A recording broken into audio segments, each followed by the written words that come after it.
Keeping our republic is on the line, and it requires patriots with great passion, dedication, and eternal vigilance to preserve our freedoms. Jenny Beth Martin is the co-founder of Tea Party Patriots. She is an author, a filmmaker, and one of Time Magazine's most influential people in the world. But the title she is most proud of is mom to her boy-girl twins. She has been at the forefront, fighting to protect America's core principles for more than a decade.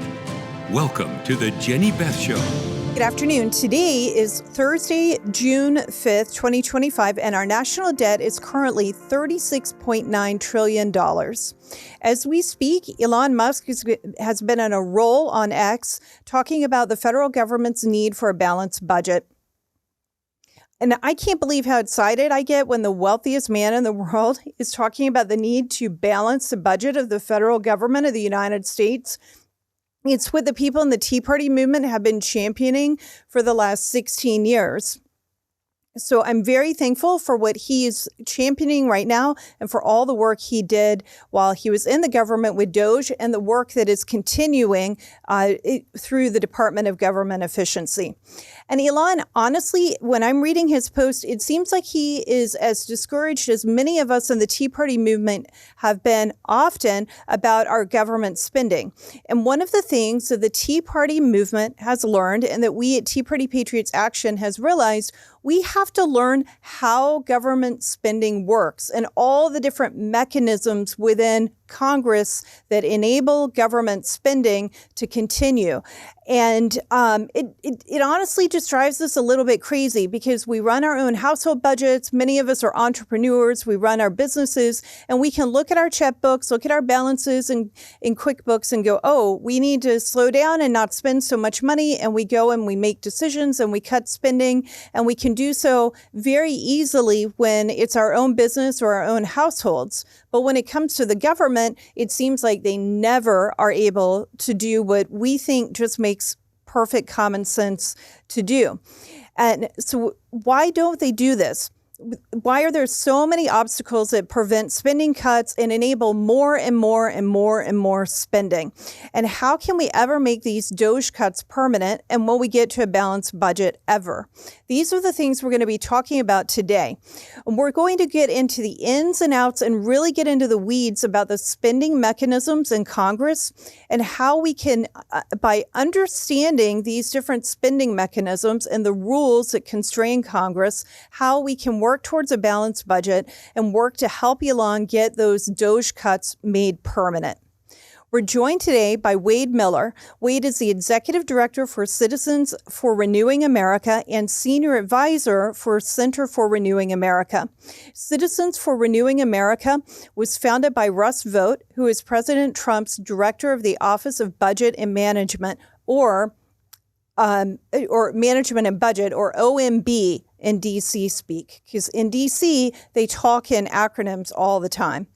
We're going to dive into the complex and confusing issues like rescissions, pocket rescissions, impoundment, reconciliation, terms that are essential to making America great again. Because if you want DOGE spending cuts to become a reality, we have to use these different tools like reconciliation and rescissions and pocket rescissions to make it happen. So the way the discussion is going to work today is that I'm going to talk with Wade about the various aspects of spending and ask him questions to explain how government works when it comes to spending. Then we're going to open the discussion up to questions from you in the audience. Wade, thanks so much for joining me today. And thank you and both Citizens for Renewing America and Center for Renewing America for participating in this webinar today. Thanks for having me on. Appreciate it. So there's a lot to discuss, and a lot of it is going to be kind of wonky discussion today, really talking about terms that probably everyday Americans are not quite familiar with. But let's get started with some things that are pretty basic to understand about how spending works in the government. And to start it off, could you please address what is the difference between mandatory and discretionary spending, and why is it important for us to understand the difference in these two kinds of spending? Yeah. So mandatory spending is anything that in statute is just is mandatory to have and so when you're talking about mandatory spending, you're talking about spending that is on autopilot and it's going to get funded no matter what, assuming that the government's open and all of that. But it's Social Security, it's Medicare, it's Medicaid. There's other things that are considered like appropriated entitlements. There's quasi-mandatory, quasi-discretionary, and then discretionary is mostly, defense spending, and then all of the various agencies, all of the functioning of the government, the Department of Defense, the IRS, Office of Management and Budget, the Department of Agriculture, the Department of Education. That's what they're talking about, generally speaking, when they're talking about discretionary spending. And the mandatory process is on autopilot. The discretionary process, every year they have to bring it up in budgets and through appropriations.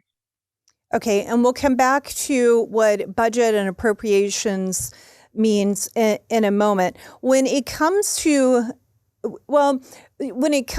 then the budget and how spending happens, I guess that probably is important to discuss as well. What is a budget? What are appropriations? And from a very basic level, without delving into the details of the bill that's on deck right now, what is reconciliation? Sure. So generally speaking, the way the spending process is supposed to happen is that it's somewhere between February and May. Usually it's supposed to be February to March, but in the first year of a term, it usually comes a little bit later. The president puts forward a budget proposal, submits that to Congress, and then Congress is supposed to take that and they basically send out instructions to the various, the committees, and they come up with a budget. And this is a budget proposal, and it passes. And then once the House and the Senate have passed their budgets, then you can get into what's called the appropriations process. However, once you've also passed a budget resolution, you can also, and this isn't done all the time, but you can do what's called reconciliation process. And that's what we're hearing with the big, beautiful bill. That's the reconciliation process. Every single time the Congress does a budget proposal, which usually happens sometime in the springtime, you can then give instructions to also do a reconciliation process. And the reason reconciliation is an attractive option in the government right now is because the House, it's majority passed, but in the Senate, usually they need 60 votes. On a reconciliation bill, they just need 51. And that's kind of where we're at. So we can pass it in theory without having to rely on any Democrat votes. That's why reconciliation is really important. So you can do reconciliation, or the budget resolution can then inform the committees on how to start doing the appropriations bills. And appropriations usually come later in the summer and into the fall, towards the end of the fiscal year. And that can be in many forms. It can be individual appropriations bills called regular order, or it can be a whole bunch of bills put together called an omnibus spending bill, or they just may not decide to do any of that and just kind of ignore all the work that they may or may not have done and do what's called a continuing resolution, which is just to say, okay, the previous funding authority, we're going to copy all of that exactly and continue to do that in the next fiscal year. And sometimes they'll have a few policy writers on a CR that changes some things around, but usually it's pretty clean, generally speaking. And that's basically how the government gets funded. And we've had kind of a broken process, but in the past, and I think everyone on this call probably knows that, but that's how it looks throughout the year generally. Okay. Now, we're going to delve into reconciliation a lot because that's what people have been talking about with a big, beautiful bill. And I think it makes most sense to do that. And then we will come back later in our discussion and talk more about appropriations, regular order, omnibuses, and continuing resolutions. When it comes to DOGE spending cuts that have already been enacted by the administration, what do those fall into mandatory or discretionary or both? It can be both. My guess is that the overwhelming majority of the identified DOGE cuts would be considered discretionary spending items. unless it's some sort of an efficiency that has a significant impact on inlays and outlays in a mandatory program, then it's probably not mandatory. And the reason that's important for reconciliation is that you can't do discretionary cuts on a reconciliation bill. So a lot of people are saying, why don't we have more DOGE cuts? Why don't we have more DOGE cuts on the reconciliation bill? You just can't do it because the Senate has what's called the Byrd process, and they would consider a discretionary cut to be extraneous, and they would strip it out through the Byrd process in the Senate. It's a long-standing, even my conservative friends who would love to find a gimmick there concede that that most of these DOGE cuts would be stripped out and we wouldn't get them in the reconciliation bill. So that's why you're not seeing the DOGE cuts on reconciliation. The cuts are mostly for mandatory, almost entirely, if not all, considered squarely in the mandatory camp. They're mostly clawback of tax credits or clawback of Medicaid spending and reforms that would have a significant impact. So all of the cuts in the reconciliation bill are kind of the mandatory nature. And so one could say we should be cutting more there, and I'm fully supportive if the Senate can get a bill forward here that cuts more on the mandatory side and we can get to enough votes to get this thing passed, has my full support. But that's why you're not seeing DOGE cuts on reconciliation as some people have asked for. Okay. And so the DOGE cuts are, there may be some that are mandatory, but most of them are discretionary. So we are going to talk about different ways that we can enact changes and make DOGE cuts permanent, but that's going to deal more with the discretionary side rather than the mandatory side, correct? Correct. After the reconciliation process, you're already seeing the first rescission bill coming forward, and we can talk about the best strategy on that side. But a lot of the DOGE cuts will come after the reconciliation process. Okay. So if you've got questions about DOGE, put them in the queue, put any questions that you have in the queue, and we're going to get to the questions. But I just want to make sure that we're very clear. There's a difference between mandatory spending and discretionary spending. And the way the government is funded, if it's autopilot for mandatory spending, unless there is a bill that comes in and cuts or reduces the rate of growth for that spending. So that happens automatically. The discretionary side does not. And it's very important to understand there are two different kinds of spending. It might make you want to go bang your head against the wall because there are two different kinds of spending and Congress is kind of messed up. But right now, these are the rules and it's how we function as a country. So it's important to understand that's how the rules are. Okay, so now we have, let me ask one quick question before we get into reconciliation, or two, I guess.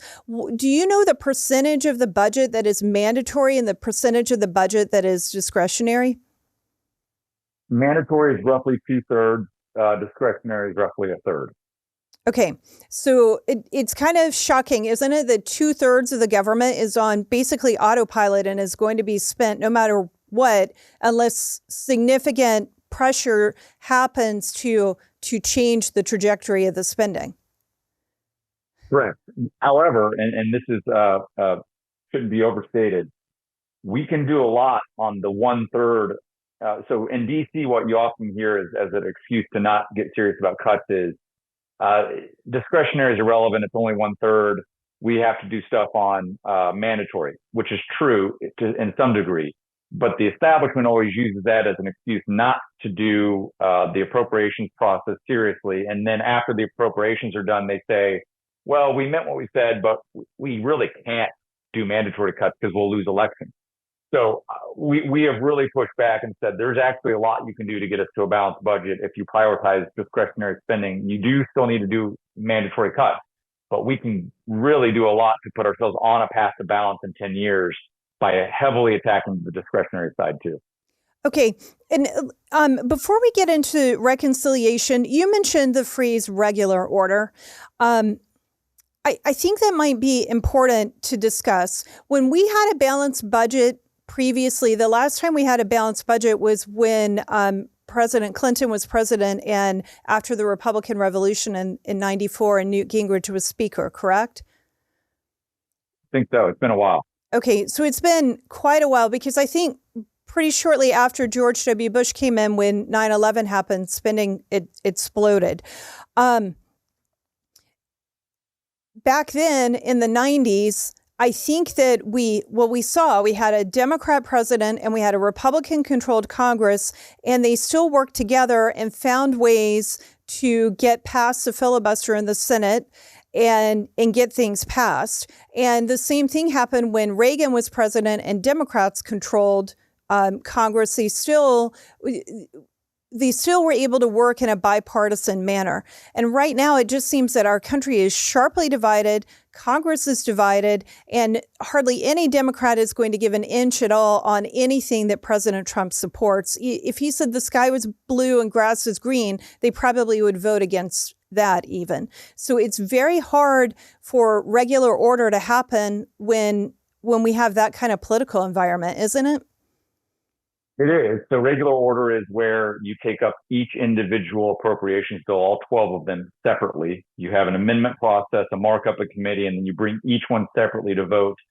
That's how you're supposed to do things. Now, to be clear though, regular order doesn't necessarily mean it's better. That's if we have good leadership, if we have a conservative GOP, then regular order is the ideal process. If we have leadership that we don't necessarily trust, if we don't have an overwhelmingly conservative GOP caucus, then regular order or an omnibus can just be used to get to a worse outcome than what a CR would give you. So it's kind of a debate about positions versus interests. We like regular order, but if it's in our interest, in other words, if the outcome is better because of a CR, we have to take each individual scenario on its own and determine, well, if we do regular order, then we're going to have all of these cardinals who are the people who are the cardinals in DC are what they call the people who are the decision makers.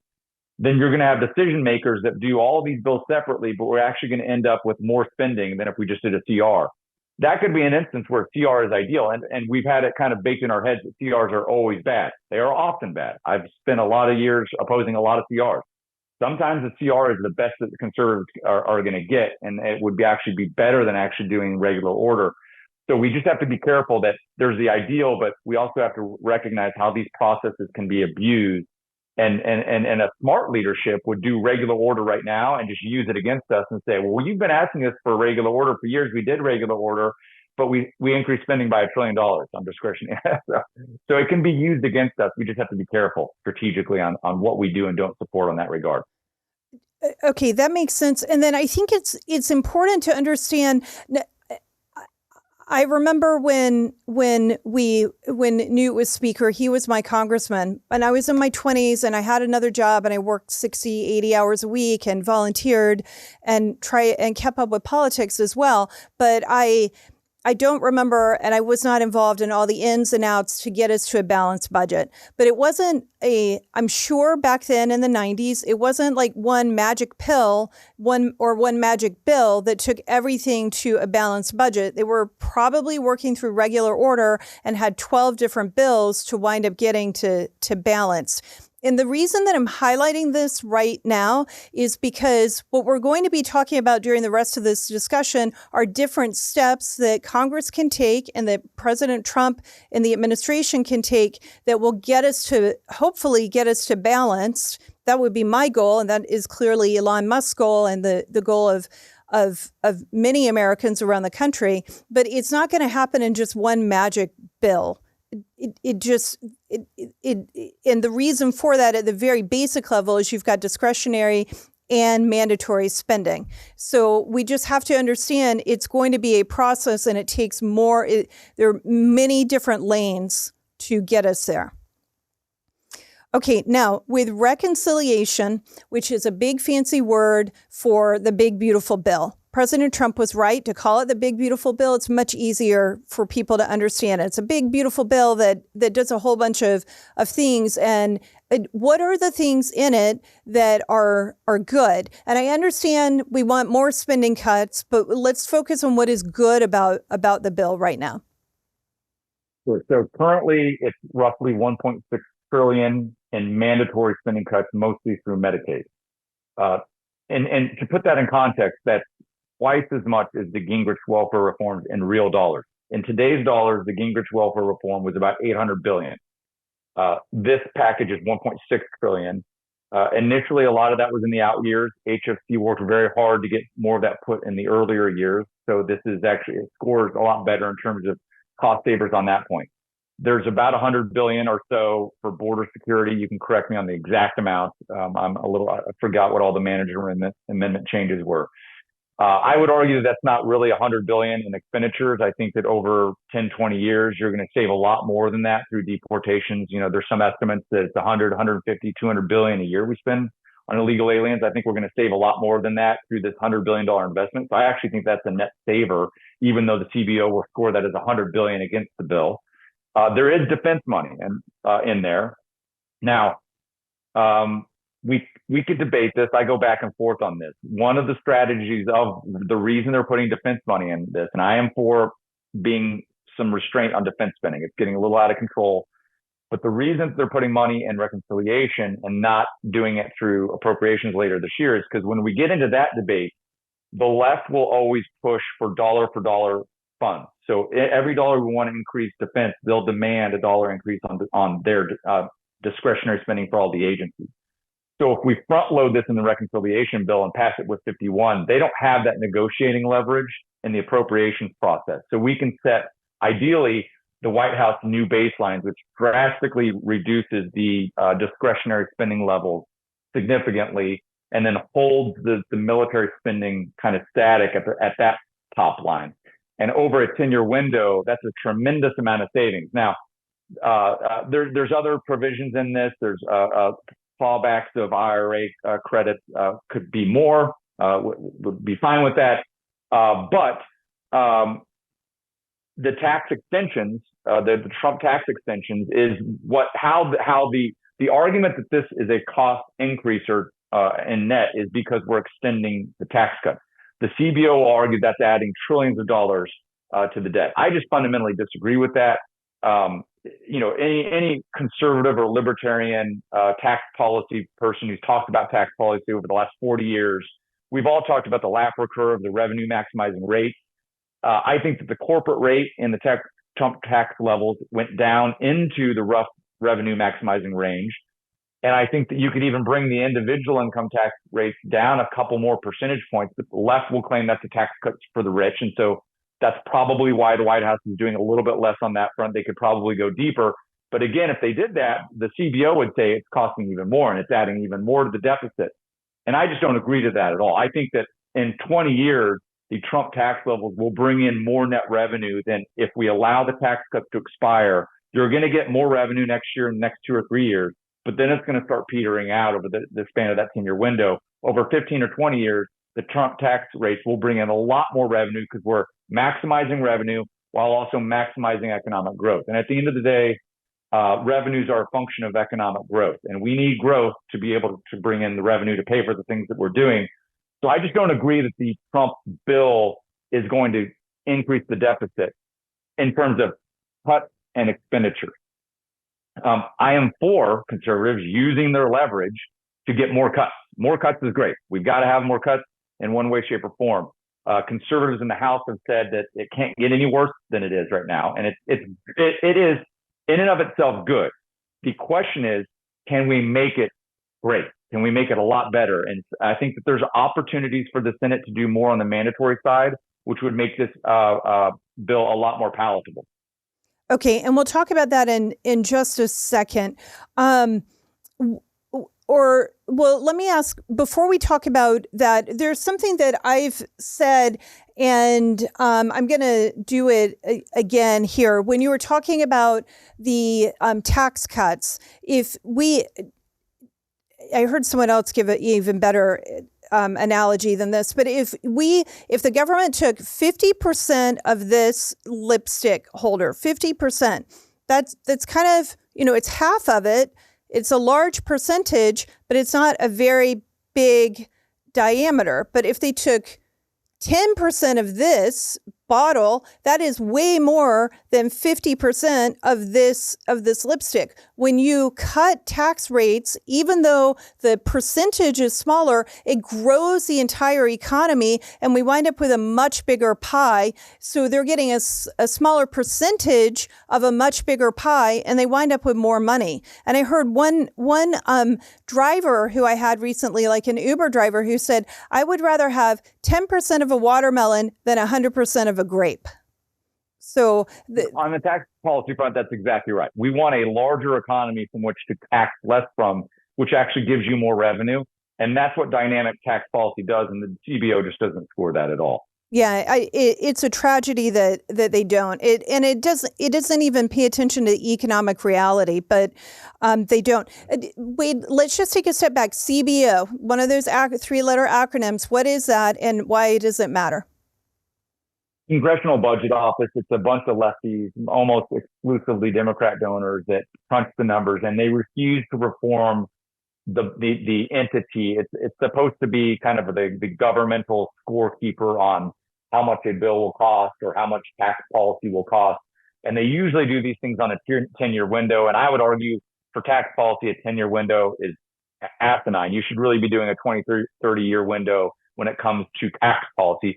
Spending policy is different. 10-year window probably it, but they just refuse to do that. And they do static tax assessments, which is they don't really fundamentally fully assess the pro-growth aspects of having more capital in the economy. So all that to say is that I think that the scoring of this bill is wrong. That's not to say that the bill can't get better, but I would push back strongly that this bill adds to the deficit in terms of the plus minus tax cut spending portions of the bill. Okay. And then one more thing before we address what's in the bill, and how we can make it stronger. The debt ceiling is in the bill as well, correct? And why? Correct. Why is it in there? Normally, in years past, we've said that we would prefer to have a debt ceiling vote as a standalone vote, and I believe that's one of the arguments that Senator Rand Paul is making right now. What is the reasoning right now for it being in the bill? Well, I can give you various perspectives. I myself have not quite landed on. There's a lot of good points made on for both sides here, and so. One argument is, and I think you see Rand Paul making this argument, is that we should do a lower amount of debt ceiling increase. And upon first glance, I tend to lean towards that. The reason I'm not fully bought into that isn't because I disagree in principle. It's that what is the cost of that? So if we're getting if we're doing one single debt ceiling increase, yes, that allows the government to spend more money and the deficit will therefore increase. But if this is going to happen anyway, what are the scenarios that we're looking at where we get, because these will happen in chunks or all at once. And so what are we going to have to give up later to get the rest of these? Not that I want them. I would love to force the government to just spend through the revenue that's coming in. But reality is, on the Hill, Republicans aren't going to block this. And so the question is, what are Democrats going to extract out of Republicans in exchange for the 60 vote threshold in the Senate to get a debt ceiling increase versus doing it through the reconciliation bill where they don't have any leverage because it's a 51 vote. So I don't think that there's actually an answer to this. It's too much crystal ball. There's scenarios where if we don't do it all right now, we could actually lose a lot more in doing chunks of debt ceiling increases throughout the rest of the president's presidency, or it could be worse to do it all now, and we could have used those as opportunities. I just don't know yet, but I see a really solid argument on both sides, and I think that the president thinks that the left isn't going to play by the rules like they have in the last time, and that they actually just want to shut down the Trump admin. They want to shut down border security enforcement. They want to shut down ICE. They want to shut down all of these various things that they would argue aren't emergency or essential services. And so I could see both arguments there, and I don't think that there's a clear winner here yet. So with that said, I just don't know if the strategy is we should do less debt ceiling on this, or if we should stick to the current one And at the end of the day, if it's going to kill the bill, I'd rather just do it as is, because I don't want to lose the 1.6 trillion, especially in lieu of everything else that we've got coming later this summer in terms of cuts and reforms. I don't want to lose that because we don't have a vehicle to get all of that mandatory spending done unless we do another reconciliation bill, which would just put us right back in the same position. Yeah, and I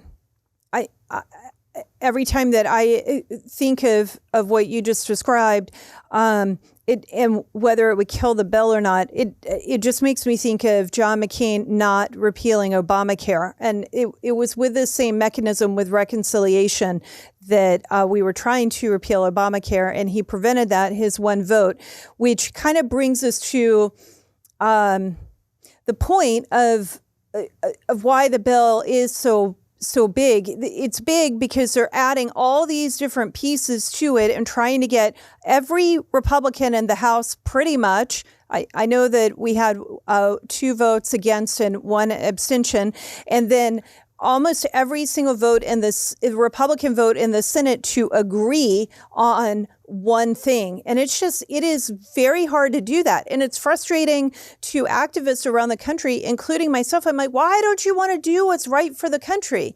And I have to remember, we have a constitutional government. We have co-equal branches of government. So Congress, the House and the Senate are equal to the executive branch and to the judicial branch. But we don't have a king who can just come in and say, this is how it's going to be, and everyone is going to do what I say. We have to go through this legislative process, and each member, every member, Republican and Democrat, every member of Congress, and by that I mean the whole body, not just the House, they're all elected by citizens, and they represent their own constituency. And we just have to remember that that frustrating part of the process is also part of why we love our country and love our constitutional government. It was designed to be slow, and that slowness normally helps protect us against tyranny. And remember, Trump really wants his tax cut extensions, and he really wants his border security money. And this border security money is supposed to be for most of his presidency. Once those 2 things are knocked out, he has a lot more leverage, because right now he needs Congress. He has to have Congress for those things. Once that's done, he has a lot more leverage to lean hard in on everything, because he doesn't need a major reform. I mean, we'll always take reform, but he doesn't need it. He's not like burning on fire for some specific congressional bill at that point. He then has more leverage on Congress to push back hard on the spending front and on woke and weaponized. So there are upsides, there's downsides, there's upsides. The bill could be better. But I do think that, like you said, we have to look at this in terms of tranches. This reconciliation bill is just one tranche. Once you get tax cuts and border money out of Donald Trump's mind, he is then free to focus on woke and weaponized. And that's going to be heavily on the spending front, because in order to neuter it, you have to take the funding away from it. And so we're going to see a lot more of that post-reconciliation. Okay, and that's good. It's really good. And I hope that people are hearing that we will see more. But first, we've got to take care of the spending cut. Making the tax cuts permanent and making sure that we are fully funding border security. And you're right. Those are the things. Those are part of the reasons that the big promises that Trump was elected on. People did vote for him also because we want a balanced budget, and we're working towards that. And this bill is one part of it.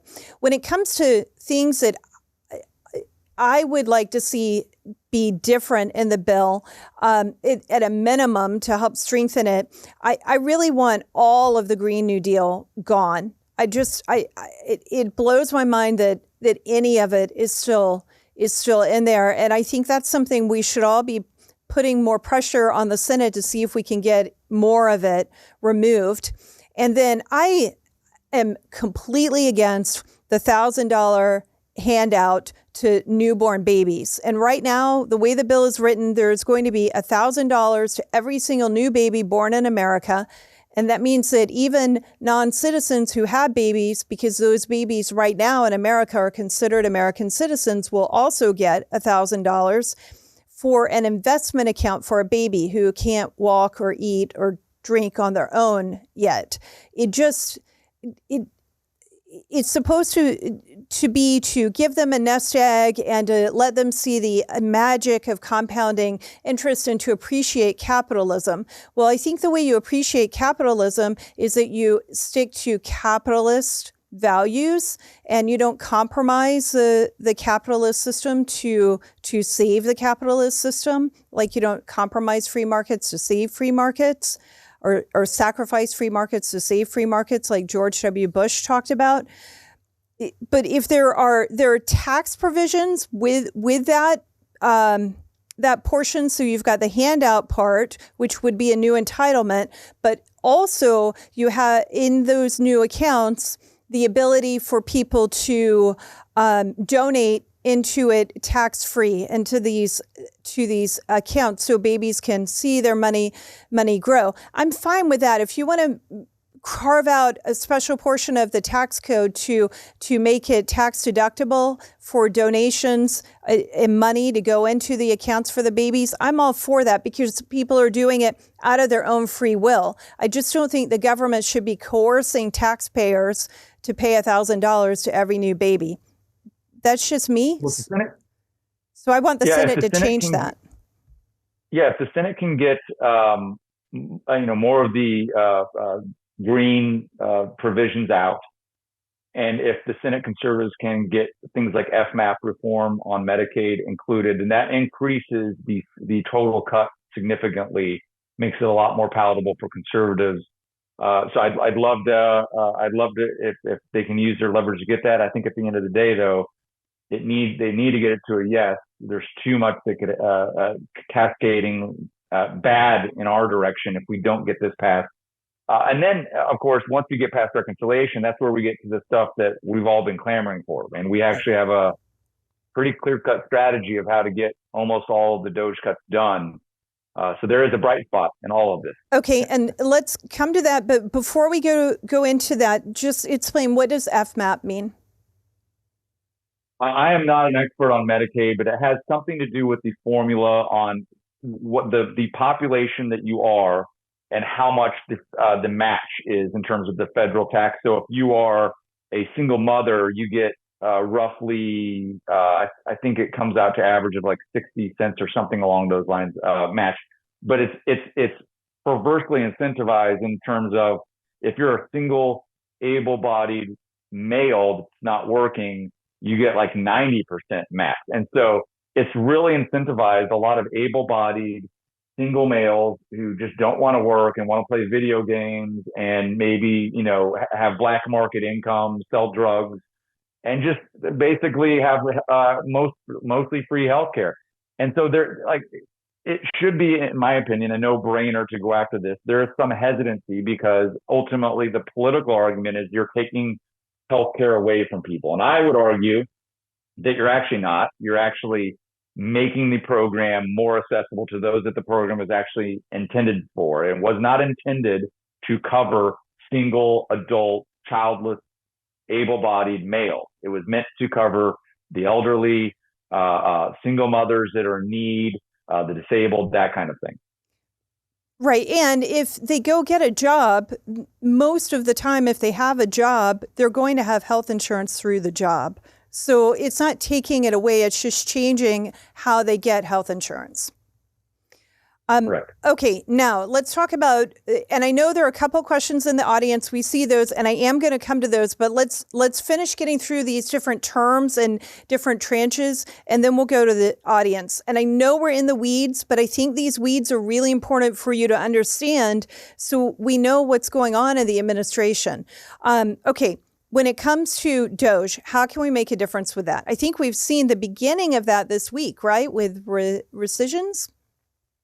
Sure. The rescission package has been sent up, and a rescission is when the president sends a message to Congress, and then in statute, in the Impoundment Control Act, which is where all this is outlined, the president has 45 days to withhold funds. And in that period, Congress either brings it up and passes it, they don't bring it up at all, and then in which case it doesn't pass, or they only pass parts of it, in which case the parts that weren't passed don't get cut.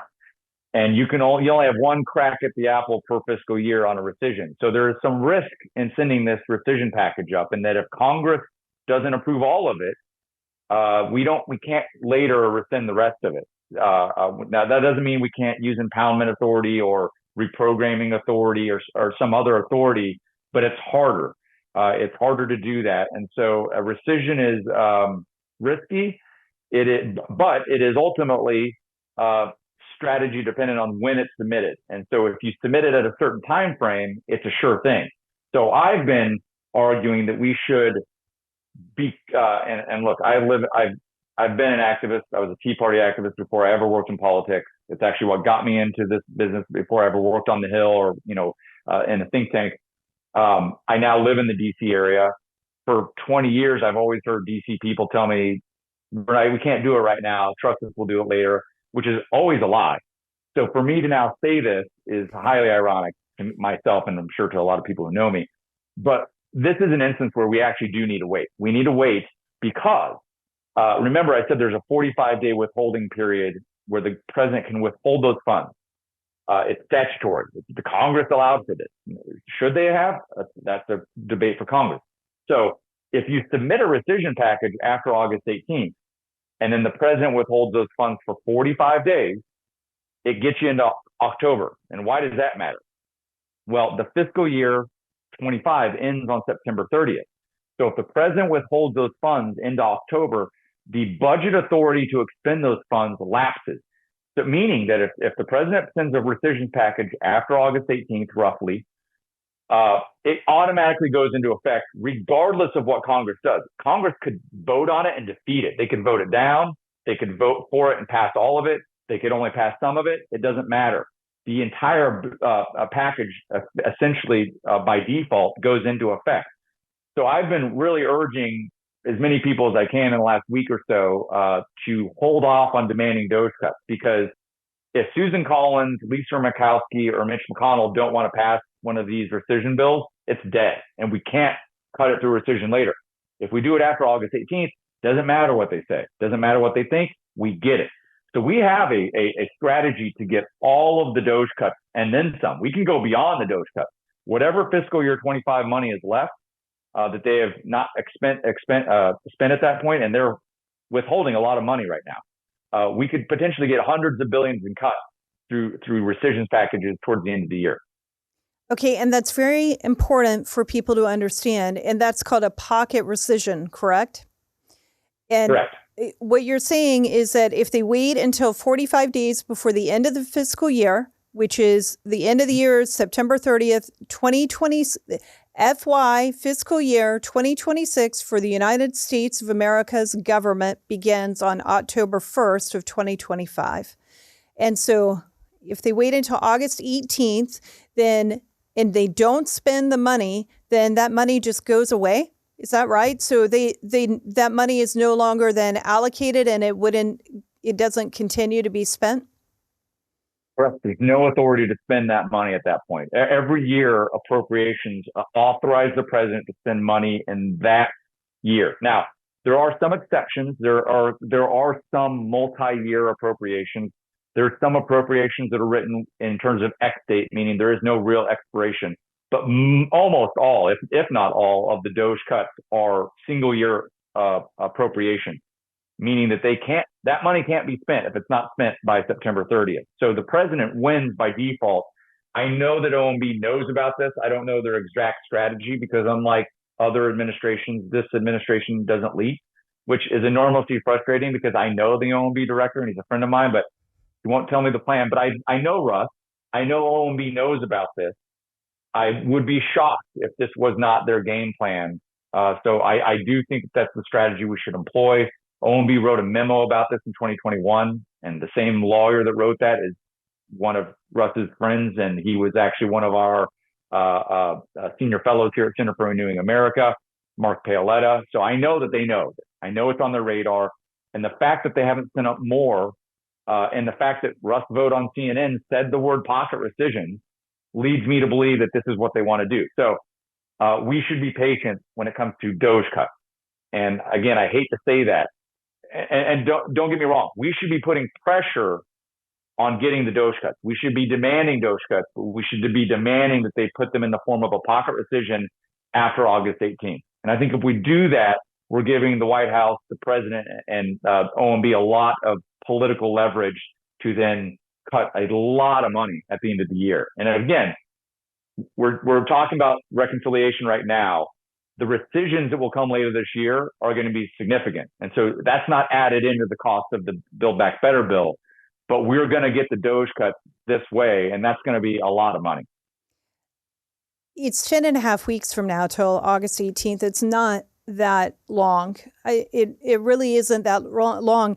I only heard of pocket rescissions about a week ago.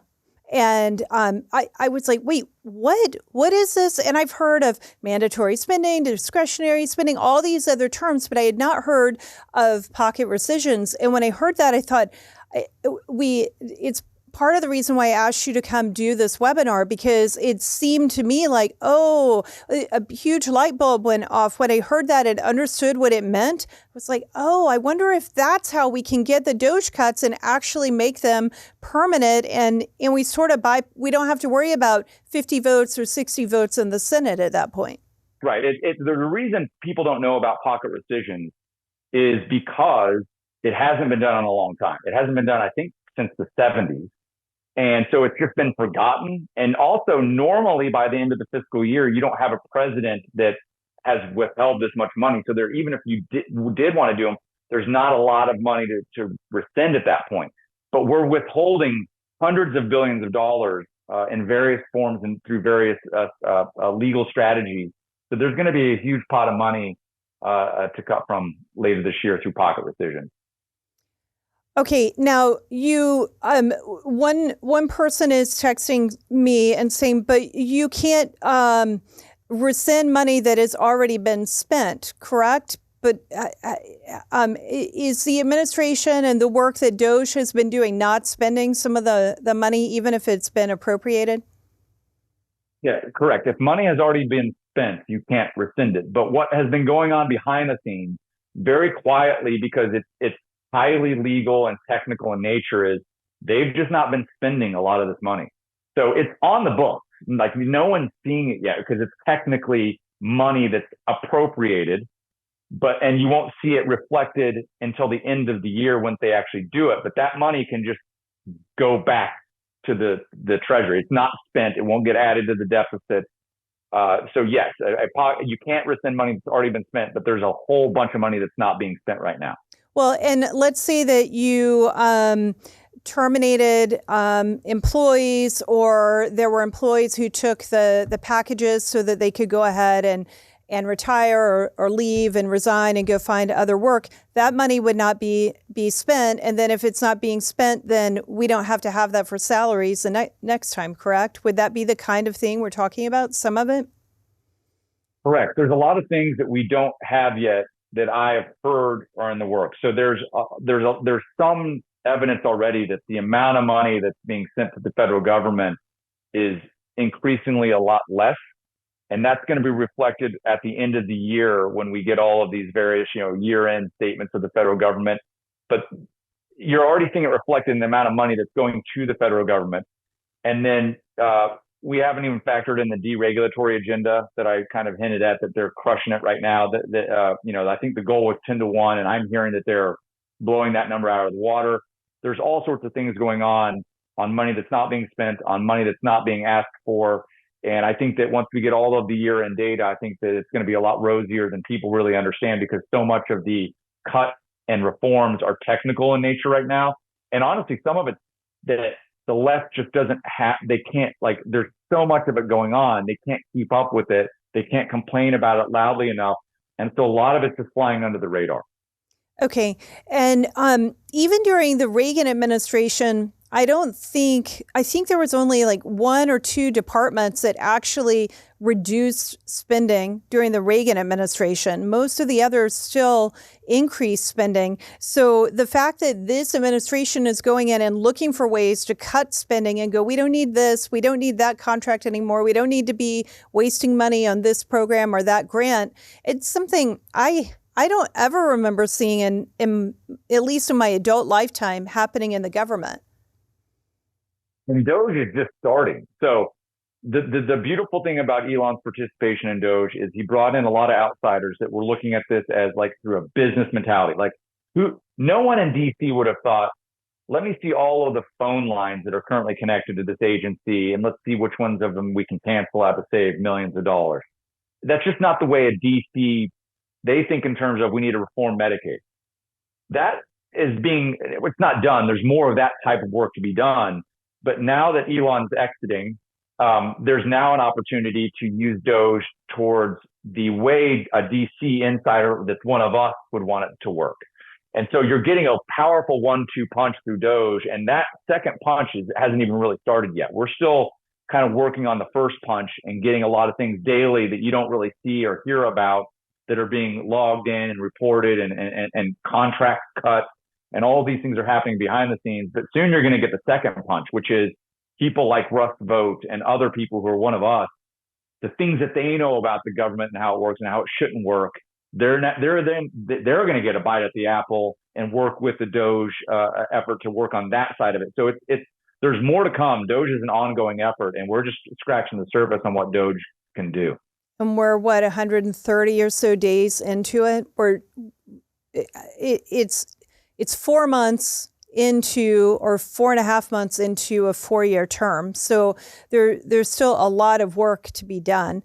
One last question about these items, and then we'll go to questions from the audience. And I know we haven't gone into a lot about what will happen on October 1st, and maybe I should do 2 questions. What do you think is going to happen with spending as we head into the next fiscal year, especially the discretionary spending? And then the other question is, what is impoundment and why does it matter?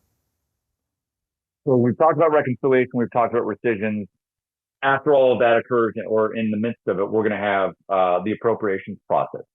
And will that be, my guess is because of all of the various things, they're not going to have time to do each individual bill. So it's either going to be an omnibus bill or a CR.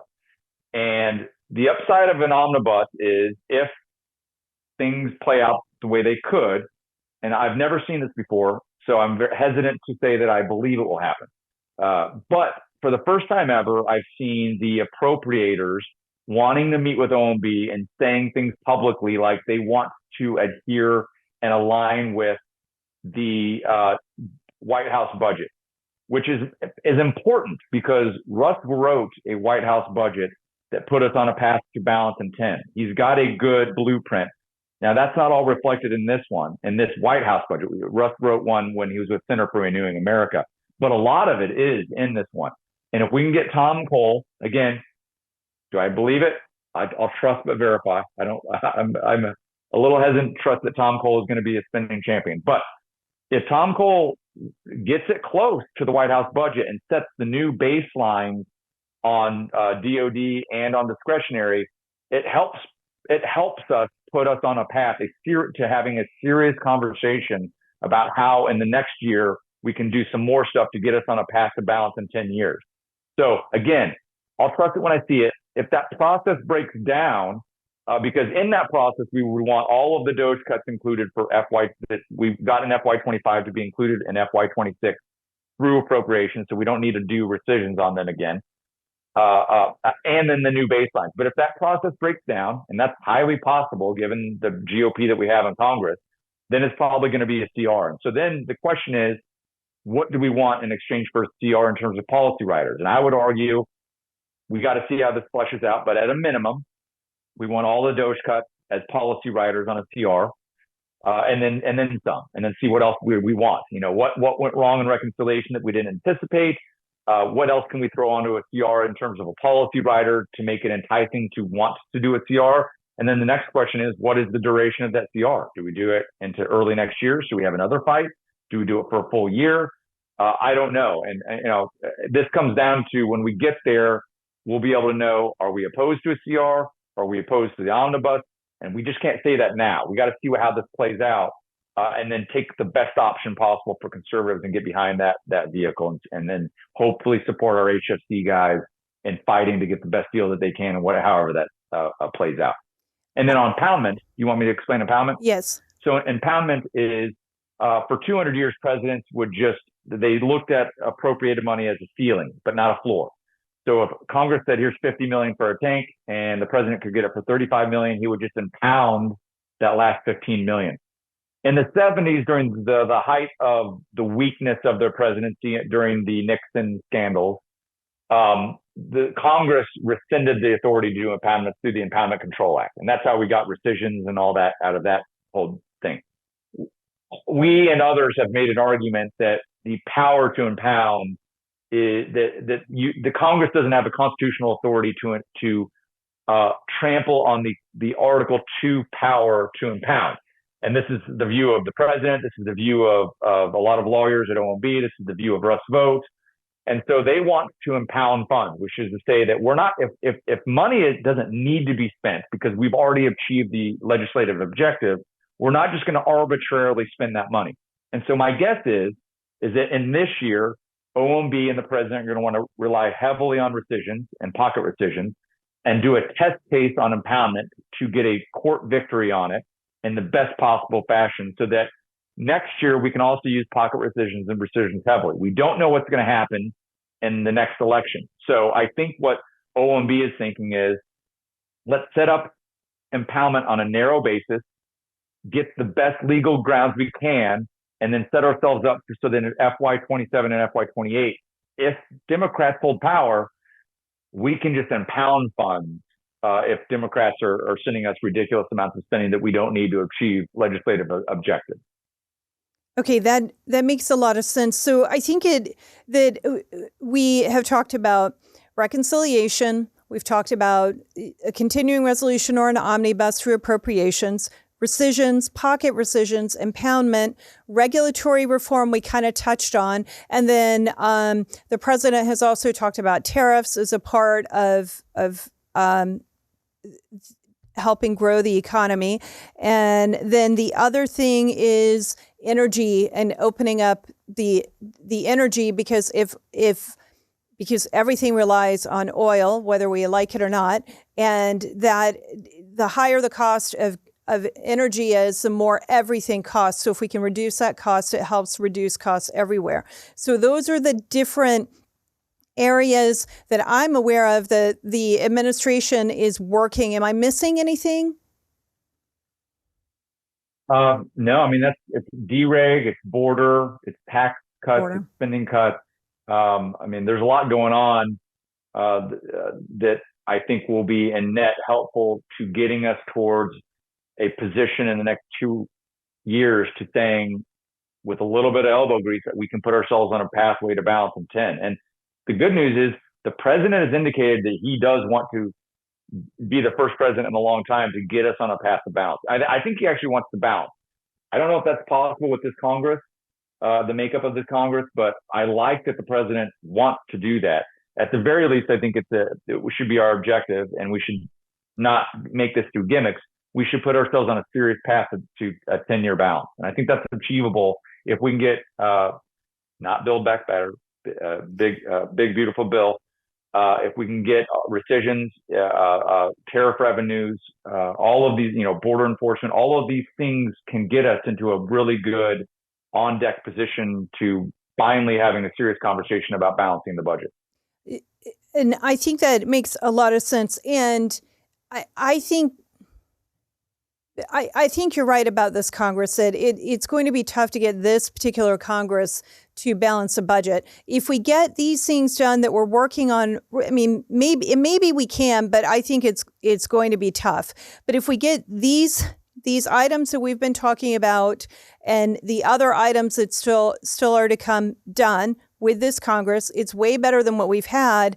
And then I would challenge all of us as activists to say, then our job over the next 18, 19 months is to go make the case to the American people that we need them to vote for when they're going to vote next year in 2026, we need to be making a balanced budget part of the reason why they're going to vote. So there is a mandate to Congress to balance the budget, and they understand that is a big deal. Going into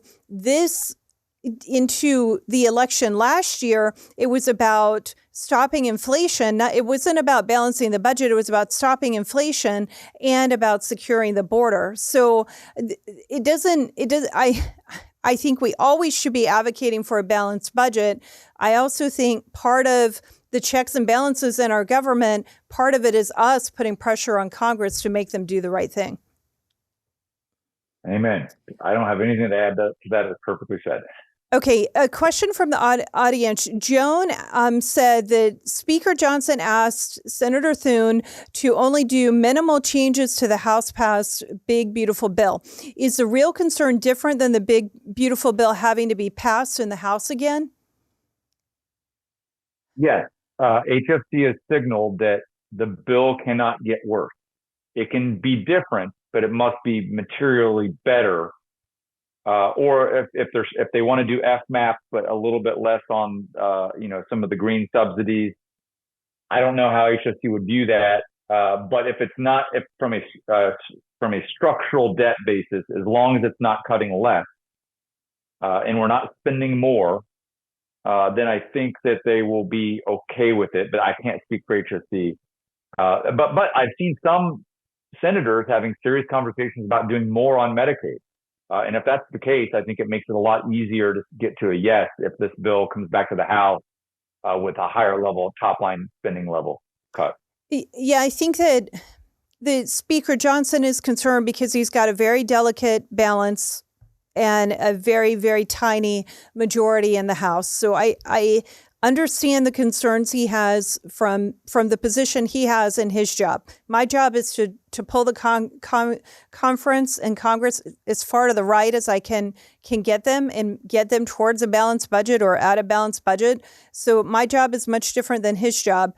But we don't know yet what the Senate is going to do. So I think a lot of it just depends on what they do. If they really strengthen it and make it a better bill, I think that it wouldn't be hard at all to get it passed again in the House.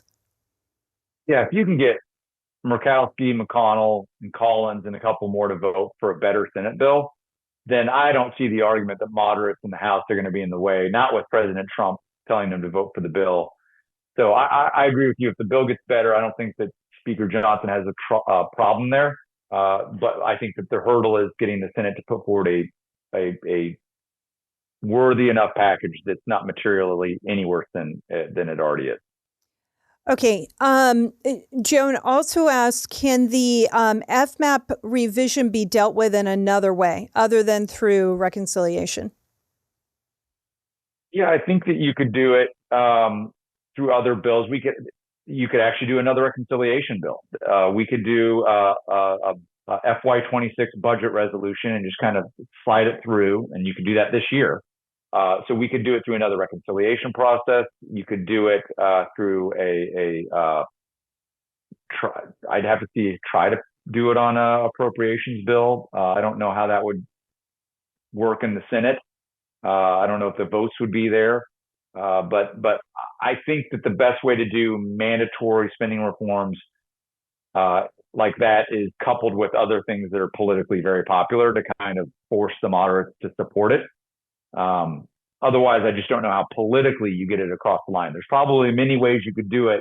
It's a factor of vote numbers, and I think that the way it's being done right now is our most advantageous leverage point to get those mandatory cuts done. Okay, Marissa in Phoenix has a couple of questions. She said that her group's main question and criticism of the current reconciliation bill is that it does not cut all of Biden's Green New Deal infrastructure, and what pork is left that's being criticized. She just really. They want the Green New Deal gone, and a lot of people want the COVID spending and the money, the inflation. I can't use the word reduction with that. So the Inflation Act money to that spending to go away as well. Like a lot of our supporters agree with Ron Johnson that money needs to go back. So they want to know, they're just trying to understand, how are we going to get all of that done? Yeah, I mean, it's a question of how many votes will the Senate have for some of those provisions. I mean, HFC made this point. They wanted more of the green subsidies and all of the IRA out or cut. I would love that. I don't know if we have the votes. And so the question becomes, if we don't have that, should we kill the bill? And I think that would be a mistake. So what I'm hoping, the best case scenario, is conservatives use their leverage right now to get the bill to as best place as they can, and then we pass it, and then let's have another reconciliation process. If we need to get into some more on this, have a fight on that, use the appropriations process. We can do reconciliation again next year as well. We have a lot of opportunities ahead of us to get more mandatory cuts.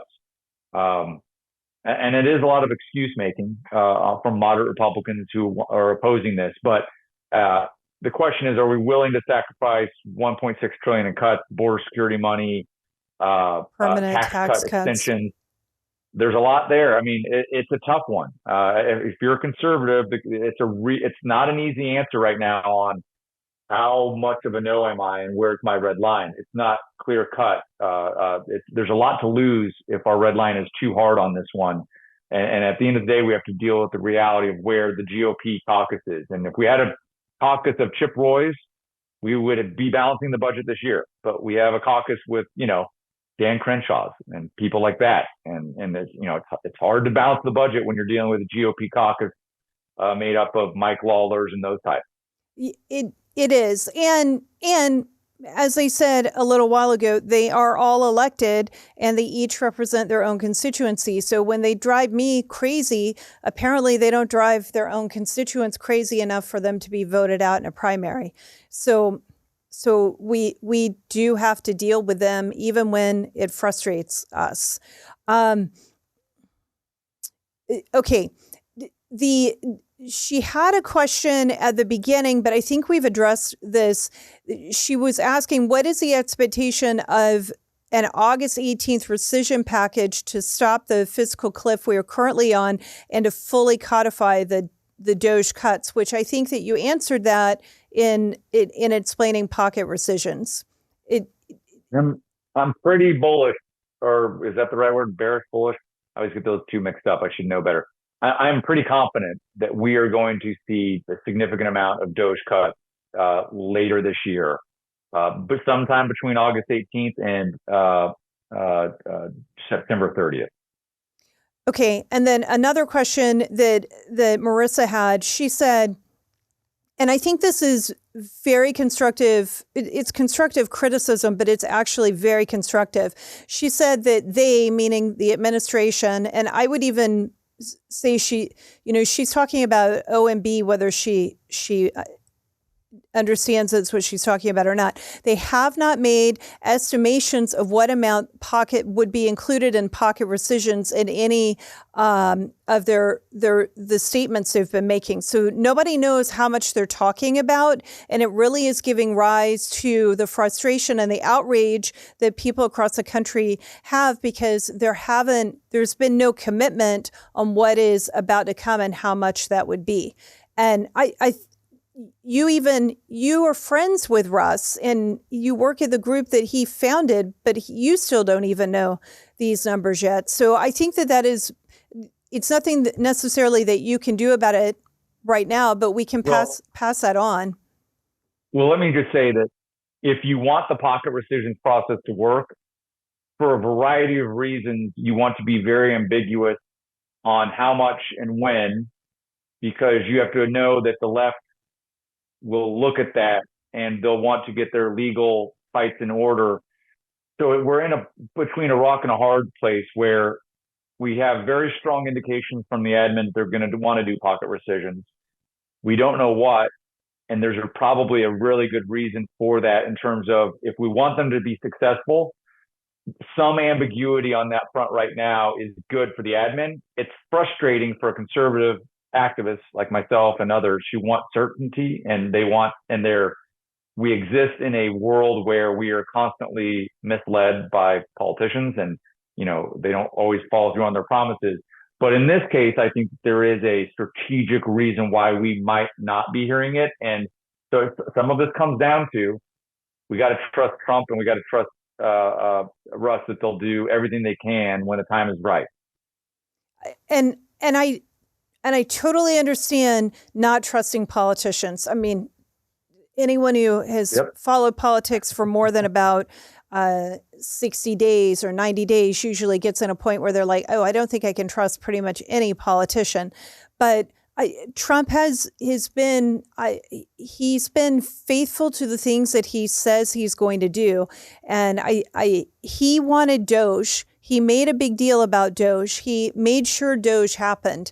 And he just did that press conference on Friday with Elon Musk because he appreciates the work that Elon Musk and the entire DOGE team has happened. And I don't think for a minute that a president who created the Department of Government Efficiency wants to see those cuts just disappear and not actually happen. So I think and most of these cuts are in pockets of money that were weaponized against Trump. So I feel like I'm fairly confident Trump is on fire to get those cuts, because it defangs a lot of the administrative deep state.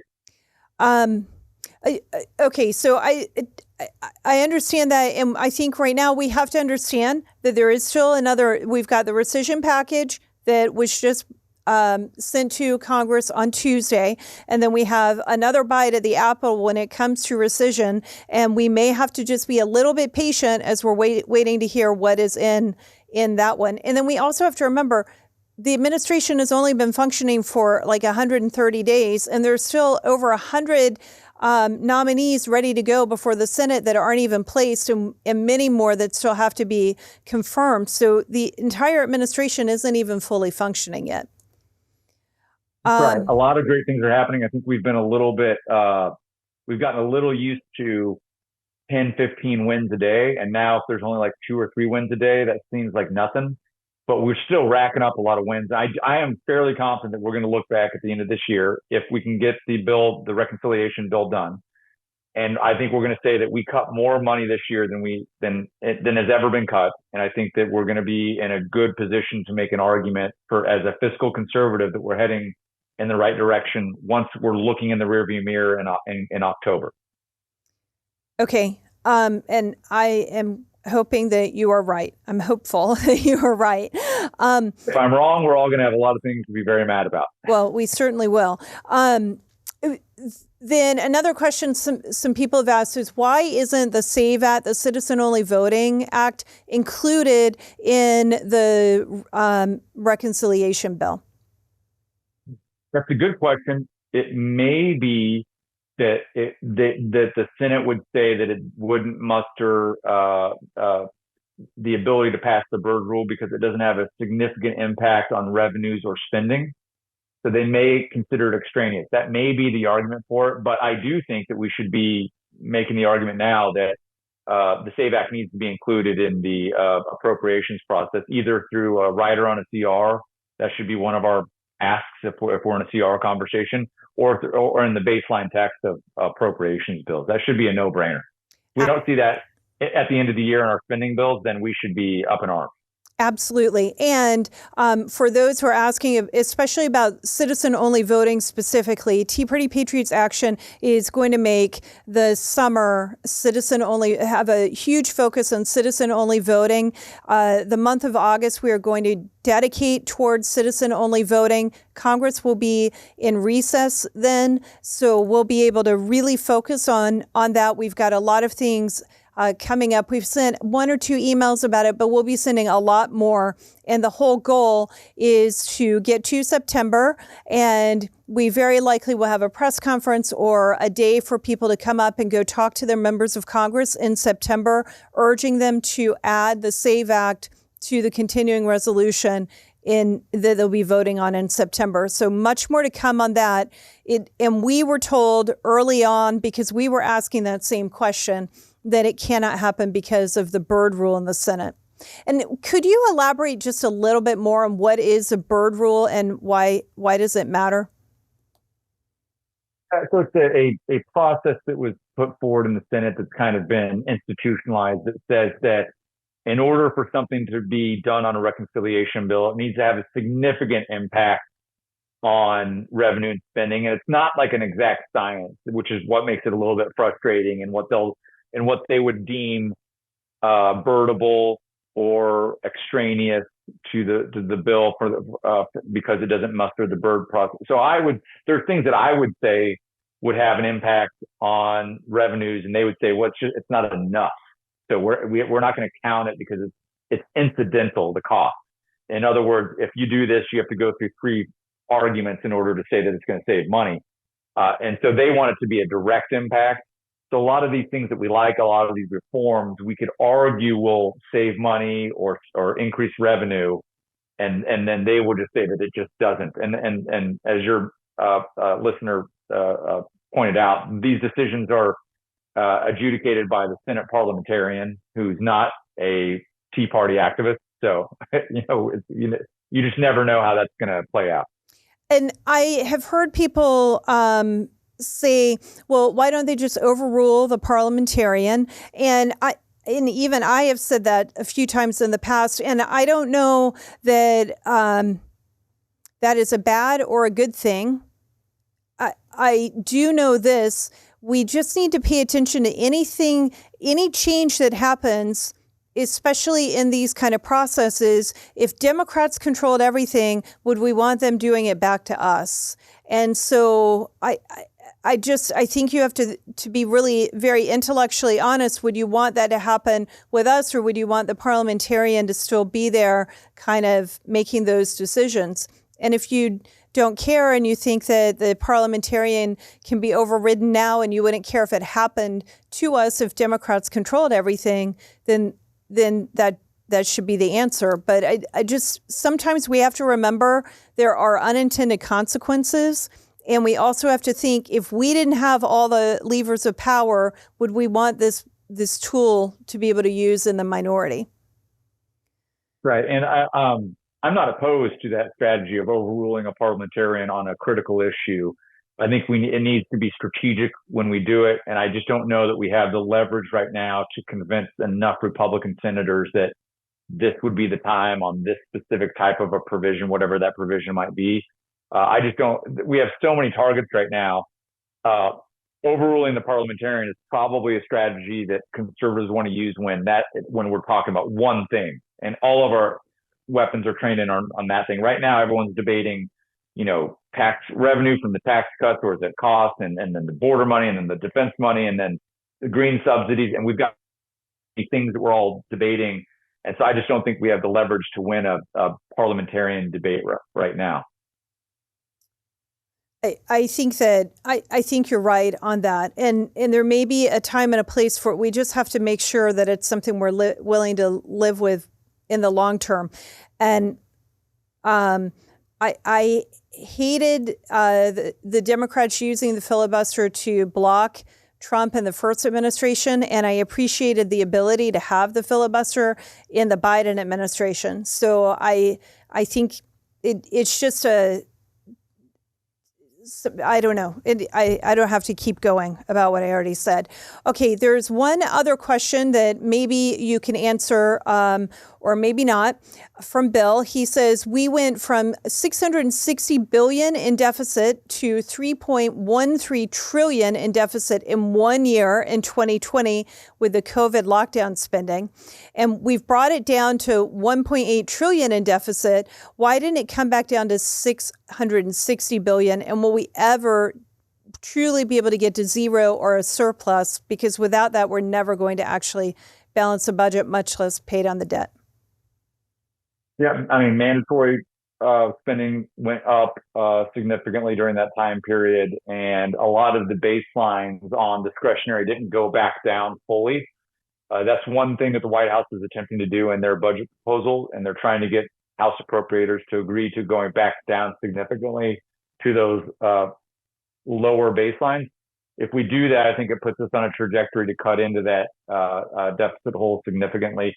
And then, the other part of this is, and this is where the left will say that we were wrong on taxes, is that they will say that we've had less revenue than we otherwise could have because anytime you put in a tax cut, there is probably very likely going to be a dip in the overall amount of revenue that you could have collected in the first few years. And so that we're seeing the first parts of that play out. In our favor, if we just hold ground on tax policy, bounce back towards us over the next 6, 7, 8 years, where we actually have more net revenue than we would have otherwise had if we kept a higher, older tax rate. So we're a little bit of a victim of good tax policy, but we're suffering on the front end of that. And then also we've got to go back down on the baselines. And also, there was also a lot of economic downturn and relative less revenues because of the downturn. And so we're clawing our way back out of that. We had a lot of inflationary impacts of that. We're clawing our way out of that. We're doing a lot of the right things. Some of those things will take a year or year and a half to really start to show in the stock market and on our growth rates. Okay, and then let me just check the chat log one last time and see if there are any other questions. Okay, this one is from Kimberly, and she's saying, Elon is not a politician. Do you trust him? Or maybe she's replying to something else, but another question that she is asking, maybe it's not a question for us and it's within the chat, but how do we bring DOGE to every single government at all levels, like our county governments, immediately? Is that something you've paid attention to? If not, I know that we could work on asking another group to do a webinar or a podcast about that. I have been thinking about it. I do think it's worth another conversation. I think we need to identify in every state who is the elected official that would actually do that. And in some states, it's going to be the governor. In some states, it's going to be the lieutenant governor. Other states, it's going to be the comptroller. In Texas, I've just personally, a friend of mine, Don Huffines, is running there. I want him to win there because I think that he will actually do what Elon has done in the Texas government. And I think he'll do so aggressively. And so I think that we need to think strategically through who are our champions in each state. Because what we've seen so far is a bunch of state lawmakers, in most instances, maybe not all, but in most instances, do fake DOGE things and just kind of glomming onto the name, and it's establishment candidates who say, we're going to do DOGE. Like in Texas, there was a DOGE committee that was run by all of these establishment hacks, and they did nothing. And it was just a total joke. But they said DOGE. So I do think that we do need a methodical efficiency strategy like DOGE in every state. And that's worth a longer strategic conversation on how we get there. Okay, I agree with that. And I think that is the last question. Wade, I know we went really long today, but I appreciate you just answering all these questions and explaining all of these terms that people in DC just think are, it's just, they know it all, and they live and breathe and eat and drink and sleep this. And out in the rest of the world, we don't do that. So just going back and explaining it all to people, I think, is very important so that we can have the patience to let them get the job done. And so we know where we need to be putting pressure to get even more out of Congress. Amen. I agree. Thank you so much for your time. I really appreciate it. Thank you. The Jenny Beth Show is hosted by Jenny Beth Martin, produced by Kevin Mooneyhan, and directed by Luke Livingston. The Jenny Beth Show is a production of Tea Party Patriots Action. For more information, visit teapartypatriots.org. If you like this episode, let me know by hitting the like button or leaving a comment or a 5-star review. And if you want to be the first to know every time we drop a new episode, be sure to subscribe and turn on notifications for whichever platform you're listening on.